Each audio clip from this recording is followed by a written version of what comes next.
And welcome back everybody to KnowItAllDM Entertainment. I'm KnowItAllDM. How's everybody doing today? I'm doing great because I have some exciting news. Star Salvage has been updated for Alpha 12 and is on the workshop. Yay! Now, because of Alpha 12, there are a few things that are different about the scenario. First of all, yes, the start is primarily the same.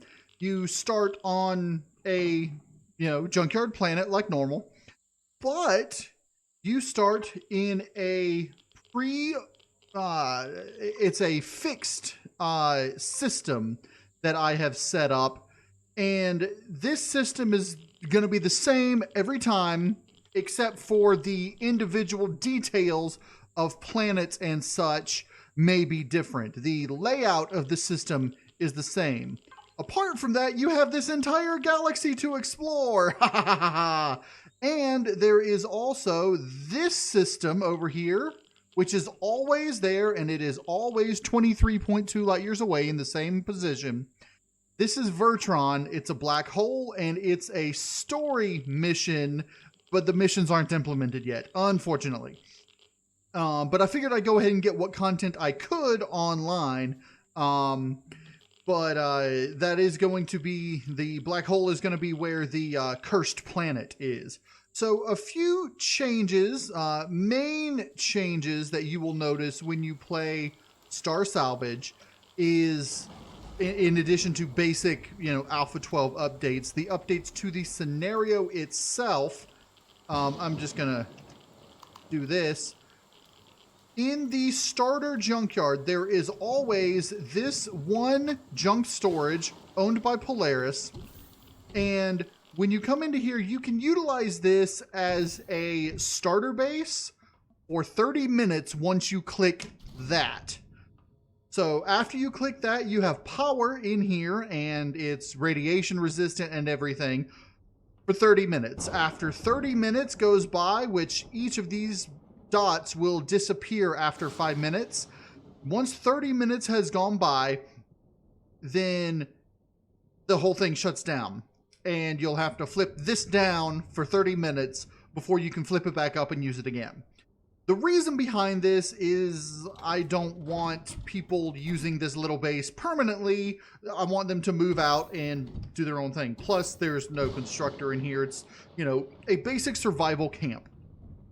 And in multiplayer, you'll have multiple players potentially using this at the same time, but just offline at the same time, maybe even online at the same time. And so you could utilize this, but anything you leave in here, people can loot. It's got a personal cargo box that no one else can access but you, so you can store all your stuff in here, log off, and not have to worry. And in single player, you can sleep until morning with those. It does have a little shower so that if you get, radiated and all, you can come back here and shower and not have to worry. It just makes the start a little bit easier, but it does give you a 30-minute timer as to, what to do with this. At the 10-minute mark, once this light goes off, then a little warning will pop up telling you you have 10 minutes left in your little camp here. So in any case, the next major difference you'll notice is, of course, the system here. It's always named the same. This is the Orintel system, and you start on Mard Orintel, and yeah, it's basically a junkyard. Everything in here is, junk based. You've got an arid planet over here. In fact, you can go to info. You've got the arid planet over here, which can have titanium and potentially neodymium, I believe that is. Yeah, but it's not always going to.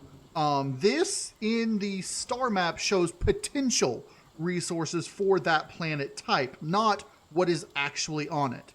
The moon has the potential to have iron, magnesium, titanium, or pentaxid, but it might have one, none, or all of those. The same goes for the volcanic planet over here, or the lava planet. It could have gold, it could have a restrum, it could have magnesium, or it could have none of them, or all of them. There's a gas giant with a temperate moon, a barren moon, and a snow moon. And then over here you have the quarantine planet.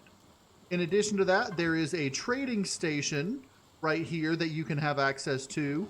And then there's a space junk field and a space asteroid field over here.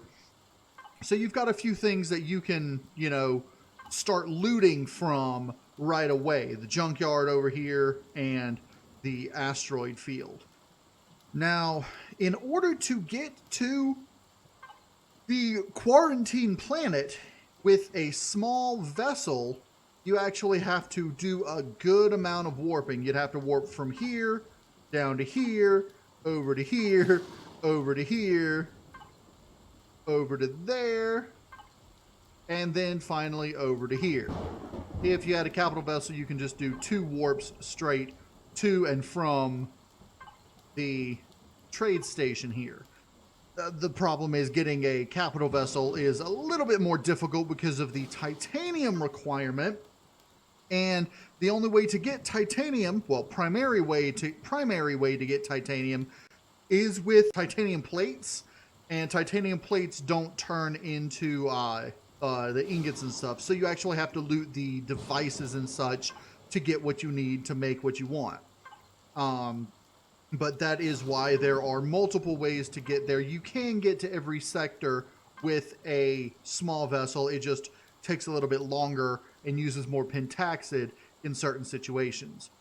Now, the quarantine planet over here, you can only go down to the surface via teleporter from the space station. And, well, there's a code. You have to activate the teleporter. And, yeah, I'm not going to tell you, but you can figure it out on your own. There's a little thing that'll tell you the code. But once the PDA missions are active, it will only be accessible via the specific mission. So this planet will only be accessible while going through the medical line. It will allow allies of someone going through the medical line, even if they themselves are not, because of the way it's set up. That way, people could go down and assist their friends. Excuse me. People can go down and assist their friends on their missions. But yeah, other than that, it's basically the same. You've got, you know, the whole solar system thing going on here. And you've got the territories going on in here. And the Orintel system is where the Elion system was. And you start in this system instead. And then the... where is Vertron over here is also not in any specific territory. So it's not in Creole territory. It's not in, you know, any... territory. I will look into moving the territories around because of storyline reasons, and more than likely what I'm going to end up doing is I'm going to probably keep the legacy way out there where it is, but I'm probably going to move. Now I may either move the starting system to somewhere around here. That's probably what I'm going to do, somewhere between the Polaris and Xerax systems, probably like right around over in this area. And I'll probably have the black hole system, the Vertron system there. I'll move that with it. Possibly. I may just leave this where it is just because I do like it, but I don't know. But in any case, big news, Star Salvage is online on the workshop, and yeah, I'll have the link in the comments down below. If you have problems or anything, please feel free to leave a comment on Star Salvage or on this video, and I'll take a look at it and see if I can get it going. But yeah, that's the basics to what is online on Star Salvage that was not before.